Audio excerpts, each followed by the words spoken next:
ರಕ್ಷಣಾ ಯಾತ್ರೆಗಾಗಿ ಧರ್ಮಸ್ಥಳ ತಡೆ ನಡೆಯ ಕಾರ್ಯಕ್ರಮವನ್ನು ಇವತ್ತು ನಮ್ಮ ಬೊಮ್ಮನಹಳ್ಳಿ ಶಾಸಕರಾದ ಸತೀಶ್ ರೆಡ್ಡಿ ಅವರ ಒಂದು ನೇತೃತ್ವದಲ್ಲಿ ಹಮ್ಮಿಕೊಂಡಿದ್ದೇವೆ. ನಾಳೆ ಸುಮಾರು ನಮ್ಮ ಬೊಮ್ಮನಹಳ್ಳಿ ಕ್ಷೇತ್ರದಿಂದ ಒಂದು 200 ಕಾರುಗಳಷ್ಟು ಹೋಗ್ತಾ ಇದ್ದಾವೆ. ಪದ್ಮನಾಭನಗರ ಬರ್ತಾ ಇದೆ, ಬೆಂಗಳೂರು ಸೌತ್ ಬರ್ತಾ ಇದೆ.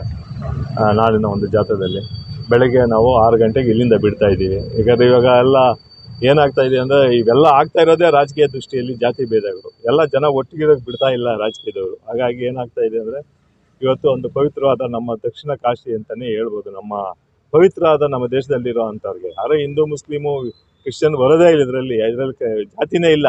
ಇದನ್ನು ಹುಟ್ಟಾಕಿ ರಾಜಕೀಯಕ್ಕೋಸ್ಕರವಾಗಿ ಅವರು ಬೆಳೆಕೊಳ್ಳೋಕ್ಕೋಸ್ಕರವಾಗಿ ಅದ್ರ ಜೊತೆ ಒಂದೆರಡು ಕಿಡಿಗೇಡಿಗಳು ಸೇರಿಕೊಂಡು ಇದನ್ನು ಹುಟ್ಟಾಕಿದ್ದಾರೆ. ಇವಾಗ ತಮಗೆಲ್ಲ ಗೊತ್ತಿರೋಂಗೆ ನೋಡ್ತಾ ಇದ್ರಿ.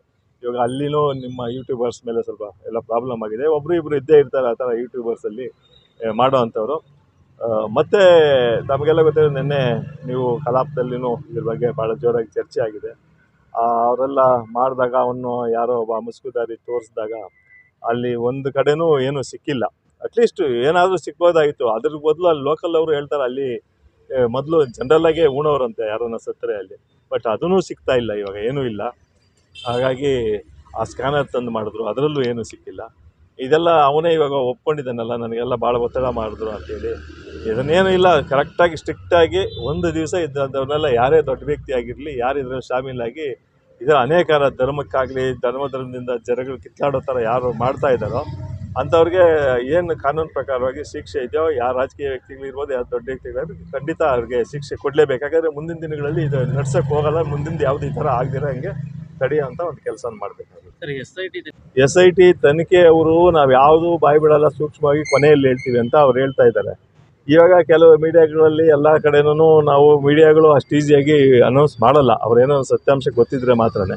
ಏನು ಸಿಕ್ಕಿಲ್ಲ ಅಂತೇಳಿ ಮಾಡ್ತಾ ಇದ್ದಾರೆ. SIT ಅವರು ಇನ್ನೂ ಡೈರೆಕ್ಟಾಗಿ ಯಾರಿಗೂ ಹೇಳಲಿಲ್ಲ, ಏನೂ ಇಲ್ಲ ಅಲ್ಲಿ, ಏನು ಸಿಕ್ಕಿಲ್ಲ ಅಂತ ಏನು ಹೇಳಿಲ್ಲ. 99% ಅಲ್ಲಿ ಏನೂ ಸಿಕ್ಕಿಲ್ಲ. ಅದು ವರದಿ ಬರುತ್ತೆ, ಬಂದಾದಮೇಲೆ. ಯಾಕಂದರೆ ಇವಾಗ ಮೇಲ್ನೋಟಕ್ಕೆ ಗೊತ್ತಾಗ್ತಾ ಇದೆಯಲ್ಲ. ಹಾಗಾಗಿ ಸರ್ಕಾರದಿಂದ ಇದೊಂದು ದೊಡ್ಡ ಏನಾಗ್ತಾ ಇದೆ, ದಿನ ಜಾತಿ ಭೇದಗಳು ಮತ್ತು ಜನಗಳ ಒಡಲಾಟಗಳು ಮತ್ತು ಹಬ್ತಾ ಇರೋದ್ರಿಂದ ಹಾಗಾಗಿ ಸರ್ಕಾರ ಏನು ಎಚ್ಚೆತ್ಕೊಂಡಿದೆ ಅಂದರೆ ಮುಂದಿಗೆ ಇದನ್ನು ಹಂಗೆ ಬಿಡಬಾರ್ದು, ಇದನ್ನು ಇಷ್ಟಿಗೆ ಕಡಿವಾಣ ಹಾಕ್ಬೇಕಂತೇಳಿ ಒಂದು ಪ್ರೋಗ್ರಾಮ್ ಇದನ್ನೆಲ್ಲ ಮಾಡಿ ಕ್ಲೋಸ್ ಮಾಡೋ ಥರ ಮಾಡ್ತಾ ಇದ್ದಾರೆ. ಮತ್ತು ಎಲ್ಲ ನಮ್ಮ ವಾರ್ಡಿನ ಬೊಮ್ಮನಹಳ್ಳಿ ಕ್ಷೇತ್ರ ಮತ್ತು ನಮ್ಮ ವಾರ್ಡಿನ ಎಲ್ಲ ಯುವಕರು ಜನತೆಯಲ್ಲಿ ಕೇಳೋದಂದರೆ ಎಲ್ಲರಿಗೂ ಮೊದಲನೇದಾಗಿ ಗೌರಿ ಗಣೇಶ ಹಬ್ಬದ ಶುಭಾಶಯಗಳು. ಗೌರಿ ಗಣೇಶ ಹಬ್ಬ ನಾವೆಲ್ಲ ಮಾಡ್ತೀವಿ. ಜನಗಳಿಗೆ ಬೀದಿಗಳಲ್ಲಿ ಮೇನ್ ರೋಡ್ಗಳಲ್ಲಿ ಇಟ್ಟು ತೊಂದರೆ ಮಾಡದಿದ್ದಂಗೆ ಇಡಬೇಕು. ಎಲ್ಲರೂ ಇಡಲಿ, ಎಲ್ಲರೂ ಆಚರಣೆ ಮಾಡಬೇಕು ಭಕ್ತಿಯಿಂದ.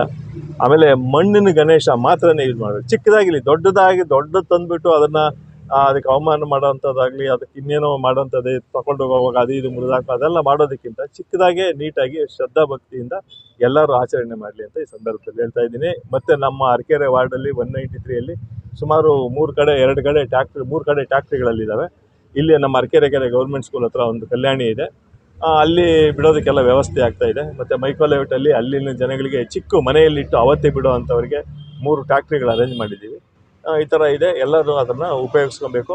ಮತ್ತು ಆ ಗಣೇಶನ ಹಬ್ಬ ದಿವಸ ಬಂದಂಥ ಹಾಕಿದಂಥ ಹೂವು ಮತ್ತು ಇವತ್ತು ಬಾಳೆ ತಿಂಡಿಗಳು ಎಲ್ಲೂ ರೋಡ್ಗಳಲ್ಲಿ ಬಿಸಾಕಿ ಕಸನ ಗಲೀಜು ಮಾಡ್ದಿರಾ ನೀಟಾಗಿ ಶ್ರದ್ಧಾ ಭಕ್ತಿಯಿಂದ ಗಲಾಟೆಗಳಿದ್ರೆ ನಡೆಸ್ಕೊಂಡು ಹೋದರೆ ಸಾಕು. ಶುಭಾಶಯಗಳು.